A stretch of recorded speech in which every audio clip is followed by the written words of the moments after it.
Today we're going to take apart this Ryobi leaf blower and see what's wrong with it. Right now, if I turn it on, the motor spins, the fan doesn't catch, so there's no air coming out of it. And there is a fatal flaw in this. I just want to point that out where Ryobi is having trouble, with their reliability.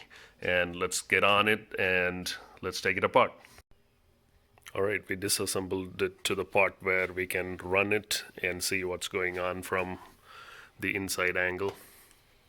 Let's trigger the switch.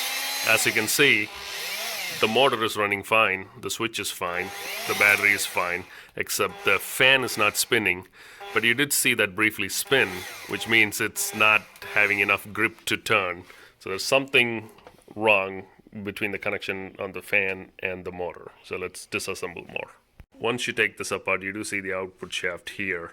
And as you can see, this is the spinning part.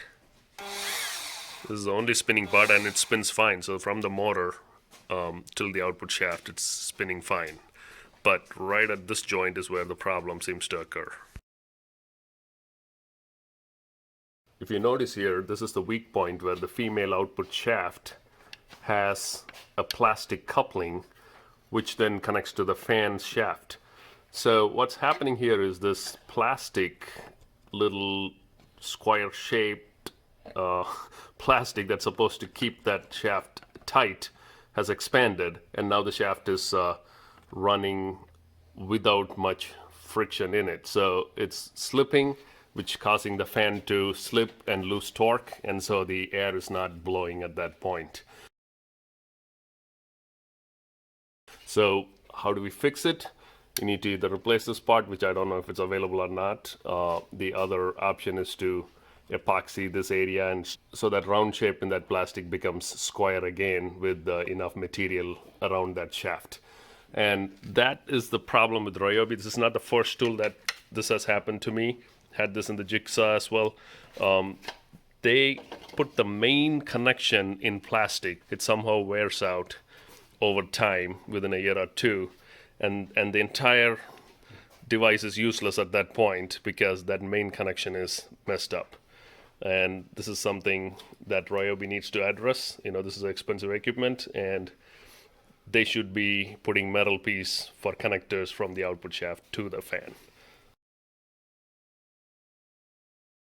You can see this shaft has a flat on it, and it's mostly round, and there's supposed to be a flat in here, but this has become round. It might be that this bearing here is kind of lost some of its lubricant, and as fast as this thing spins, it could have overheated this bearing, and that heat would be transferred down to this nice plastic piece, causing it to melt. Or the resistance of this bearing means this shaft has way more pressure on it than you want originally. So that makes sense. So that'll melt, and the softer plastic is easier to turn the square peg into a round slot. Right. So basically, we turned the square peg into a round hole. What we need to do is make this hole square again. So the idea is to dump some kind of glue, probably JB Weld, into that hole without getting it here, without getting it anywhere else, just in that hole. And then stick the shaft back in. Reassemble this whole thing without shaking it around loose. Yeah, a little, backwards engineering, but hope it works. Let's see.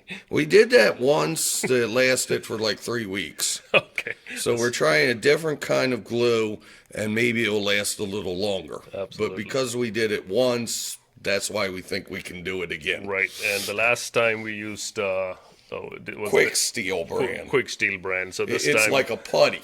Right. This time we're going to use the real liquid JB Weld. Okay. And hope we don't get it everywhere. Yeah, if this works out, kudos to JB Weld. If it doesn't, we'll see. Let's mix a little bit of JB Weld, see if it'll hold, using the regular JB Weld. Let's put some JB Weld on the shaft.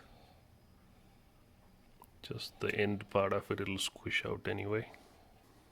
Hopefully this will turn the round shape into a hexagon shape. I'm going to put one dab in there, just in the middle. without touching anything else. So it's got some meat to catch. A little more could help.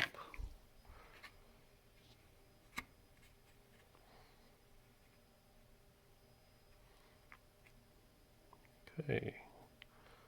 Successfully put some JB weld in there. Let's put the shaft in and see. Are you sure? Yes. Put it in the right way, it slides right in. Okay, so it's in. The key is to not mess with it once it's in and put everything back together and see. Yeah, this is the hard part, is putting it back together without moving that. Yeah.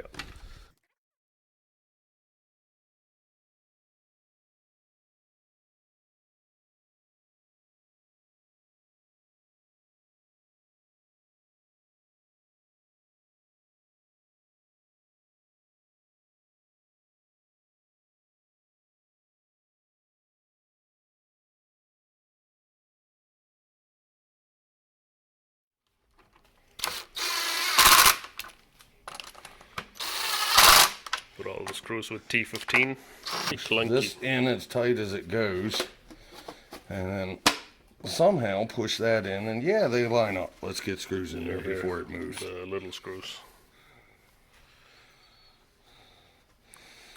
Be gentle. It's all plastic.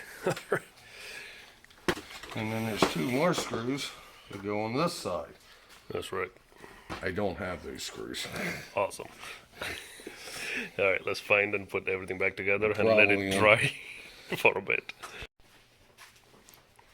All right, once these screws are in, the entire thing is assembled. Now it's time not to touch it.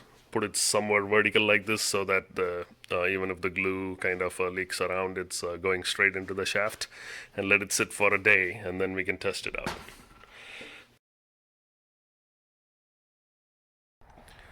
Alright, so this is a couple of days after the epoxy cured, and we're going to try it for the first time, see if that thing actually spins and not slips. Alright, hit it.